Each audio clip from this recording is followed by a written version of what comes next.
మనతో ఏదైతే యజమాని చంద్రశేఖర్ గారు ఉన్నారు. సార్ చెప్పండి, అసలు ఏం జరిగింది ఉదయం 6:30 నుంచి ఇప్పటి వరకు?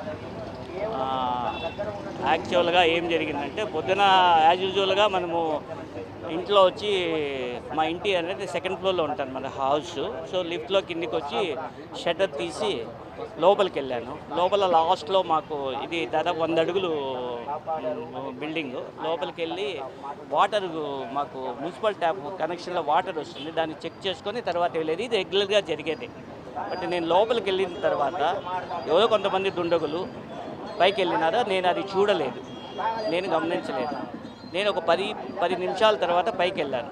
ఇంటి లోపలికి వెళ్ళినప్పుడు మా అత్తగారిని, మా భార్యని, మా అబ్బాయిని, మా కోడల్ని అందరూ నిలబెట్టుకొని గట్టిగా సౌండ్లు వస్తుంది, డబ్బులు కావాలి అనేసి. నేను లోపలికి వెళ్ళిన తర్వాత తలుపు మీరు తీయలేదా? ఏదండి ఈ ఎంట్రన్స్ ఈ తలుపు నేనే తీశాను కదా. వాళ్ళు లోపలికి వచ్చినప్పుడు నేను ఎందుకు తీస్తాను? కామన్గా 6:30కి నేను తలుపు తీస్తాం. ఇక్కడ 6:30కి, ఎందుకంటే ముందర వచ్చి క్లీన్ చేసే వాళ్ళు వస్తారు. ఆడ ట్యాప్ ఉంది కదా, ట్యాప్ తిప్పుకోవాలి. సో నేను కామన్గా మా ఇది బిల్డింగ్కి తలుపు అనేది ఇక్కడ షట్టర్ ఉంది కదా, అది తీసేసి గ్లాస్ డోర్ వేసి ఉంటాం. అది కామన్గా ఎవ్రీ డే జరిగేది. అది కామన్గా తలుపు తోసుకొని వాళ్ళు పైకి వచ్చేస్తారు.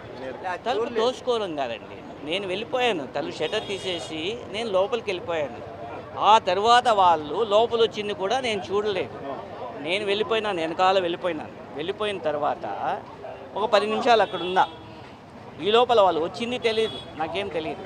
నేను లిఫ్ట్లో మిద్దిపైకి వెళ్ళిపోయాను. మిద్దిపైకి వెళ్ళేసరికి ఇంటి లోపల ఈ 6 మంది మా వైఫ్ని, మా అత్తగారిని, మా అబ్బాయిని, మా కోడల్ని వాళ్ళ హ్యాండ్ వాల్లో చేసుకొని గలాటా చేస్తాను.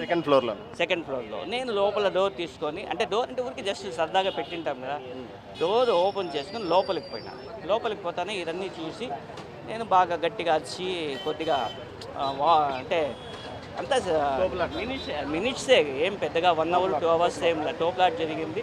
మా అబ్బాయి గబక్కుని ఎస్కేప్ అయిపోయి కిందికి వచ్చినాడు. మా ఆవిడ బాల్కనీకి పోయింది, గట్టిగా వచ్చింది.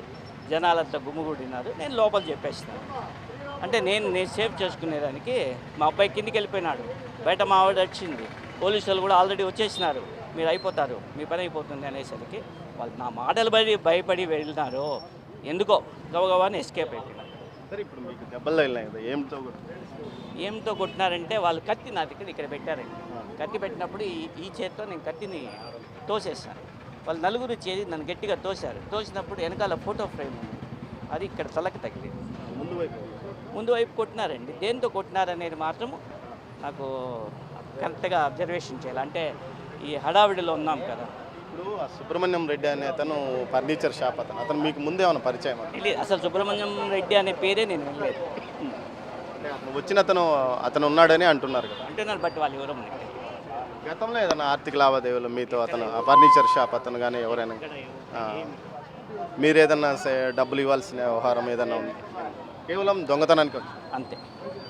చంద్రశేఖర్ గారు చెప్తున్న దాని ప్రకారం కేవలం దొంగతనానికే వచ్చారు. ఈ సందర్భంగా తాను ఏదైతే వాకిలు తీసి లోపలికి వెళ్ళి మామూలుగా వెనకవైపు వెళ్ళిన సందర్భంలో సెకండ్ ఫ్లోర్లో ఉన్న తన కుటుంబ సభ్యులందరినీ దొంగలు బెదిరిస్తున్న సమయంలో తాను ఇంటి లోపలికి వెళ్ళాను. ఈ సందర్భంగానే వారికి తాను తోపులాట జరిగింది. తన మెడ మీద కత్తి కూడా పెట్టారు. ఆ తర్వాత తాను నూకి వేసిన ఆ సమయంలో తనకు గాయాలయ్యాయని కూడా అంటున్నారు.